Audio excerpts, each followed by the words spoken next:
Assalamualaikum dear students. Bismillahirrahmanirrahim. Our topic of discussion is digestion in small intestine from chapter number 8 nutrition. देखिए digestion in small intestine हम oral cavity के अंदर पढ़ चुके हैं digestion को. इसके बाद हमने pharynx और फिर esophagus और फिर stomach, और आज हम जो डिस्कस करने जा रहे हैं वो है digestion in small intestine. This is the part of alimentary canal. इससे पहले स्टमक में हम पढ़ चुके हैं डाइजेशन को, और आज हम पढ़ने जा रहे हैं डाइजेशन इन स्मॉल इंटेस्टाइन. बेटे स्मॉल इंटेस्टाइन के फर्स्ट ऑफ ऑल हम पार्ट्स को देखेंगे. Small intestine has 3 parts, duodenum, jejunum and ileum. इसमें से ड्यूडिनम और जेजुनम के अंदर डाइजेशन का अमल होता है. इलियम के अंदर डाइजेशन ऑफ फूड नहीं होती, बल्कि जो फूड हज़म हो चुकी होती है सिर्फ उसकी एब्जॉर्प्शन होती है ब्लड के अंदर. ठीक है बेटे. तो ड्यूडिनम के अंदर हम फर्स्ट देखेंगे जो partially digested food, proteins, carbohydrates and lipids duodenum में एंटर होंगे तो उनके साथ HCl मौजूद होगा. And when HCl and partially digested food, this is called chyme. Chyme की pH एसिडिक होगी and this pH touch the duodenum. Duodenum का जो साइज़ है वो 10 इंच है और 25 सेंटीमीटर. फंक्शंस, इस पार्ट के अंदर most of the digestive process होगा, और इस पार्ट में फूड के साथ बहुत से जो सिक्रीशंस हैं, जो डाइजेस्टिव जूसेस हैं और बाइल है, वो इसके साथ मिक्स होगा. जैसे ही एसिडिक काइम टच करेगा ड्यूडिनम को तो ड्यूडिनम की वॉल से फ़ौरन एक हार्मोन रिलीज़ होगा जिसका नाम है सिक्रेटिन. सिक्रेटिन ये आपके जो इंफॉर्मेशन बॉक्स है बुक में इस टॉपिक के अंदर वहाँ पे मौजूद है. आप इसको वहाँ से कंसल्ट कीजिएगा, और यूनिक नोट्स में ये पेज नंबर 138 और पेज नंबर 139 पे मौजूद है. आप वहाँ से भी इसे कंसल्ट कर सकते हैं. तो सिक्रेटिन एक हार्मोन है जो ड्यूडिनम की वॉल्स से रिलीज़ होगा, और ये हार्मोन फर्स्ट लीवर को जाके स्टिमुलेट करेगा और लीवर बाइल प्रोड्यूस करेगा. बाइल डक्ट के ज़रिए गाल ब्लैडर से ड्यूडिनम में होगा. जैसे ही एंटर होगा तो बाइल का फंक्शन क्या है कि इसने इमल्सिफिकेशन करनी है. इमल्सिफिकेशन क्या होती है कि बेसिकली जो फैट के ड्रॉपलेट्स होते हैं हमारे फूड के अंदर, ये फैट ड्रॉपलेट्स जो हैं ये बिग इन साइज़ होते हैं, फैट ड्रॉपलेट्स. तो बाइल का काम क्या होता है कि वो इस बिग फैट के ड्रॉपलेट को स्मॉल फैट ड्रॉपलेट्स के अंदर, स्मॉल फैट ड्रॉपलेट्स में कन्वर्ट कर देता है. This is called emulsification. और इससे क्या होता है कि जब फैट के बिग मॉलिक्यूल्स स्मॉल मॉलिक्यूल्स में कन्वर्ट होते हैं तो अब लाइपेज एंजाइम एफिशिएंटली इन फैट के मॉलिक्यूल्स पे एक्ट कर सकता है, और लाइपेज एंजाइम इन फैट ड्रॉपलेट्स को डाइजेस्ट कर सकता है, इनको फैटी एसिड और ग्लिसरॉल में कन्वर्ट कर सकता है. क्योंकि जब सरफेस एरिया ज़्यादा होगा और वॉल्यूम कम होगा तो एंजाइम एफिशिएंटली वर्क करेंगे. उसके बाद सिक्रेटिन हार्मोन पैंक्रियाज के पास भी जाएगा, और आपको पता है पैंक्रियाज डबल ग्लैंड है. पैंक्रियाज का एक पोर्शन एंडोक्राइन है जहाँ से रिलीज़ होता है इंसुलिन और ग्लूकागॉन, और एक पोर्शन है एक्सोक्राइन जिसके साथ डक्ट मौजूद होती है, और वहाँ पे 3 तरह के एंजाइम प्रोड्यूस होंगे. एक ट्रिप्सिन, पैंक्रियाटिक अमाइलेज. यहाँ हमने लिखा है पैंक्रियाटिक अमाइलेज क्योंकि एक अमाइलेज ओरल कैविटी में भी प्रोड्यूस हुआ था जिसे हमने टाइलिन भी कहा था, तो इसलिए यहाँ पे हमने इसको कहा पैंक्रियाटिक अमाइलेज और लाइपेज. तो याद रखिए जो ट्रिप्सिन है it is for the digestion of protein, pancreatic amylase is for digestion of starch which is a carbohydrate, and lipase is for the digestion of lipids. और यहाँ पे इसके बाद ड्यूडेनम की वॉल से कुछ एंजाइम्स रिलीज होंगे जिनको हम इंटेस्टाइनल जूस कहेंगे। When these enzymes mix with the already digested और partially digested food, now these intestinal juice enzymes completely digest the food. अब हमारा जो फूड है वो डाइजेस्ट हो चुका है, कम्प्लेक्स फूड के मॉलिक्यूल्स सिंपल फूड मॉलिक्यूल में कन्वर्ट हो गए हैं। जो हमने मटन का पीस और ब्रेड का पीस इनटेक किया था, इस वक्त वो मुकम्मल तौर पे डाइजेस्ट हो चुका है। और जेजनम सेकंड पार्ट है स्मॉल इंटेस्टाइन का एक्सक्यूज़ मी, ये 2.4 मीटर लॉन्ग होता है और जो बची खुची रेस्ट ऑफ फूड डाइजेशन है प्रोटीन की, कार्बोहाइड्रेट्स की, लिपिड्स की, वो यहाँ कंप्लीट हो जाती है। फॉर एग्जांपल हमने मटन के पीस में जो प्रोटीन खाई थी, इस वक्त वो कंप्लीटली डाइजेस्ट होके अमाइनो एसिड में कन्वर्ट हो चुकी हैं। जो हमने ब्रेड के पीस में स्टार्च कार्बोहाइड्रेट इनटेक किया था, इस वक्त वो मुकम्मल तौर पे डाइजेस्ट होके ग्लूकोज में कन्वर्ट हो गई। और जो हमने मटन के अंदर जो हमने फ़ैट्स इनटेक की थी और वो जिस कुकिंग ऑयल या घी में हमने बनाया था उसमें जो फ़ैट्स मौजूद थी, इस वक्त वो मुकम्मल तौर पे हज़म हो के फैटी एसिड और ग्लिसरॉल में कन्वर्ट हो चुकी हैं। Excuse me. तो इस वक्त हमारे जो प्रोटीन्स हैं, जो कार्बोहाइड्रेट्स हैं और लिपिड्स, ये मुकम्मल तौर पे हज़म हो चुके हैं। अब हमारी जो खुराक है वो मुकम्मल तौर पे डाइजेस्ट हो चुकी है, वो सिंपल फूड पार्टिकल्स में कन्वर्ट हो चुकी है और मुकम्मल तौर पे। इसके अलावा कुछ और भी पॉइंट्स आप लिख सकते हैं, जैसे हम मिल्क के अंदर, दूध में जो शुगर होती है लैक्टोज, उसको डाइजेस्ट करने के लिए यहाँ लैक्टेज एंजाइम होता है। बाज़ बच्चों में, बाज़ लोगों में, बाज़ एडल्ट में आपने देखा होगा कि जब भी वो दूध पीते हैं तो उनमें इंटेस्टाइनल गैस प्रोड्यूस हो जाती है।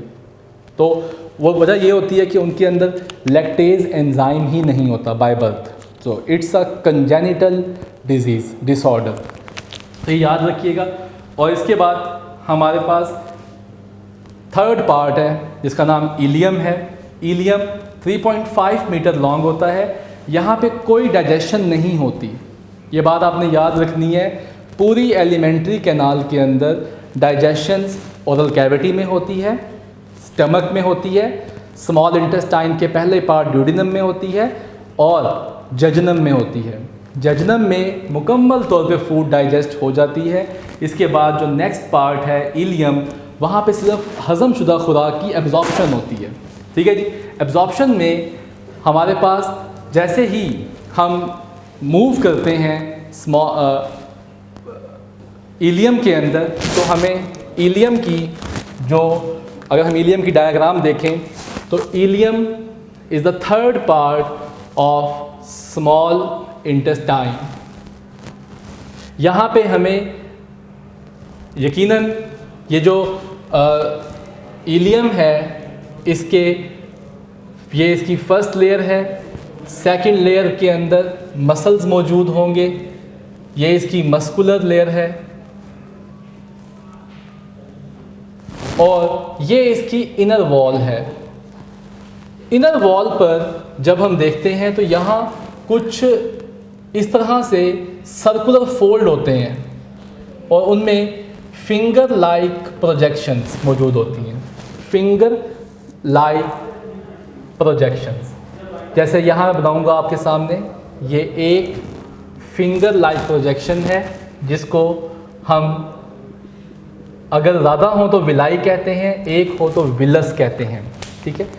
एक ये हमारे पास विलाई है और मैंने एक विलाई को आपके सामने यहाँ अल्ट्रा व्यू देकर, अल्ट्रा माइक्रोस्कोपिक व्यू देके एनलार्ज करके दिखाया है। ये एक विलस है और याद रखिए कि एक विलस के गिर्द बहुत सारी मौजूद होती हैं blood capillaries. There are so many blood capillaries. और एक विलस के गिर्द एक और चीज़ मौजूद होती है जिसको हम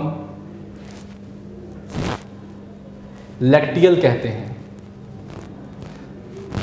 तो ये एक विलस है जिसके गिर्द बहुत सारी ब्लड वेसल्स हैं, यानी कि कैपिलरीज हैं, और साथ मौजूद हैं लैक्टियल।